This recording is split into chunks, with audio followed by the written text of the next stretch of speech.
자, 이번 시간은 변제에 의한 대위 또는 변제자 대위를 공부하겠습니다. 이 변제자 대위는 이게 제3자가 변제를 했을 때 아예 권리를 제3자에게 이전시켜 줘버리는 제도죠. 근데 이제 구상권이 생기게 되잖아요. 네, 구상권 생기고 그 권리도 같이 취득하는 것으로 해서 청구권 경합이 있도록 하는 것을 변제자 대위다 이렇게 말한다. 그러니까 이것은 요건에서 보면 채권이 있는데 그것을 변제 기타 원인으로 채무자의 채무를 면하게 했을 것, 채무자 빚을 갚은 거죠.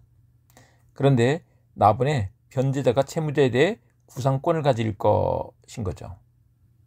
남의 빚을 갚아서 구상권이 생길 때 인정되는 거예요. 근데 예컨대 증여로서 변제를 했어. 그러면 변제자 대위가 성립하지 않게 되는 거죠. 엄마 아빠가 뭐 자녀 빚을 대신 갚으면서 야 이번까지만이야 하면서 갚아주는 경우들이 있을 수 있죠. 그런 경우는 구상권이 생기는 게 아니니까 변제자 대위도 인정되지 않는다는 것이다. 또 법정 대위 변제 또는 임의 대위 변제가 있어야 되는데 법정 대위는 변제할 정당한 이익이 있는 자가 변제로 당연히 채권자를 대위하는 것이다 이렇게 되죠. 그런데 그 변제할 정당한 이익이 있는 자가 누구냐 인데 거기서 법률상 이익을 가지는 자를 말하는 것이고 사실상 이익을 가지는 사람은 아니다. 네, 이렇게 됩니다. 임의 대위를 같이 좀 받으시면 임의 대위는 이게 채권자의 승낙이 있어야지 되죠. 채권자의 승낙을 얻어서 대위할 수 있다. 근데 이게 채권자가 바뀌는 게 마치 그 채권양도처럼 돼서 채권양도의 대항요건 요거를 채권양도의 대항요건까지 갖춰야 돼. 이렇게 돼 있는 거야. 그런데 그런 것이 법정 대위에서는 필요가 없는 거지. 법정 대위에서는 채권자의 승낙 이런 거 필요 없고 대항요건 이런 것들도 필요 없다는 것입니다. 그다음에 이제 효과에 관한 문제인데 이 482조 1항이 이런 거예요. 채권자를 대위한 자는 구상할 수 있는 범위에서 구상권을 가지는 것을 전제로 이 채권 및 그 담보에 관한 권리를 행사할 수 있다라고 했는데 아예 권리가 이전됐다 이렇게 말하는 거죠. 네, 이렇게 되고 그다음에 이제 이 내용들은 뒤에서 보시도록 합니다. 보증인과 제3취득자, 제3취득자 상호간, 물상보증인 상호간, 보증인과 물상보증인 간에는 어떻게 될 것인가에 관한 내용들이 나옵니다. 그 다음에 이제 일부 대위가 인정되는데 이 일부 대위는 어떻게 되느냐 이게 가액에 비례해서 채권자와 함께 그 권리를 행사한다라고 한다. 이 내용들 밑에서 좀 보기로 하고요.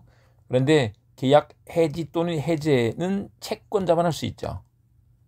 근데 계약을 해제했어. 그러면 이제 채권자는 대위자에게 그 변제한 가액과 이자를 상환해 줘야지. 받은 게 있잖아요. 상환해 줘야 돼. 앞서서 보신 것처럼 채권 및 담보에 관한 권리를 행사할 수 있다라고 했는데 이게 권리가 당연히 대위자에게 이전된다는 것입니다. 그다음에 이제 일부 대위가 있는데 일부 대위의 경우에 특히 이게 누가 더 우선하느냐 채권자가 대위 변제자에게 우선 변제권을 가진다. 그래서 채권자가 먼저 받고 남는 것을 대위자가 받는다. 이 얘기가 왜 나오냐 그러면 가액에 비례하여 이렇게 해놨기 때문에 아니 이게 비례하면 되나? 이제 그런 생각인 거죠. 채권자가 먼저 받고 그다음에 대위 변제자가 나중 받는다 이렇게 됩니다. 이 계약의 해제권 이건 채권자만 할 수 있는 것이다. 근데 계약을 해제하면 변제한 가액과 이자는 변제자에게 대위자에게 이전해줘야지 되는 거죠.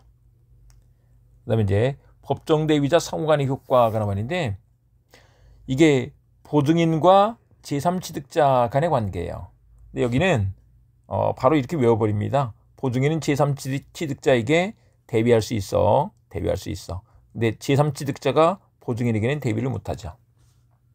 보쌈은 돼요. 보쌈은 동그라미야. 근데 쌈보는 안 되죠. 보쌈은 돼. 쌈보는 안 되는 거잖아요. 그래서 보증인이 변제한 때는 이 제3취득자에게 대비를 하죠. 그런데 제3취득자는 보증인에게 대비하지 못한다. 이렇게 됩니다. 이 원리는 꼭 알아두셔야 되고요. 그 다음에 이제 제3취득자 상호간, 물상보증인 상호간에 있어서는 그 부동산 가액에 비례하는 거죠. 가액에 비례해서 서로 대비한다는 것입니다. 근데 이제 보증인과 물상보증인 상호간에는 어떻게 되느냐? 이 문제예요. 그런데 여기는 인원수에 비례한다는 것이죠. 인원수에 비례해. 그리고 이제 인원수에 비례하고 나서 물상보증인이 남으면 그때는 이제 가액에 비례한다. 또 이렇게 되죠. 밑에 거는 됐고요. 그 다음에 대위자 채권자 사이의 효과가 남았는데 이 채권자가 채권 증서 및 담보물을 교부해줘야지 되죠. 그리고 담보보존 의무가 있게 되는데 이게 채권자의 고의나 과실로 담보가 상실되거나 감소됐어. 그러면 상환받을 수 없는 한도에서 이때 책임을 면한다. 이 대위할 자는 책임을 면한다. 이렇게 된다는 거죠. 네, 여기까지 하겠습니다.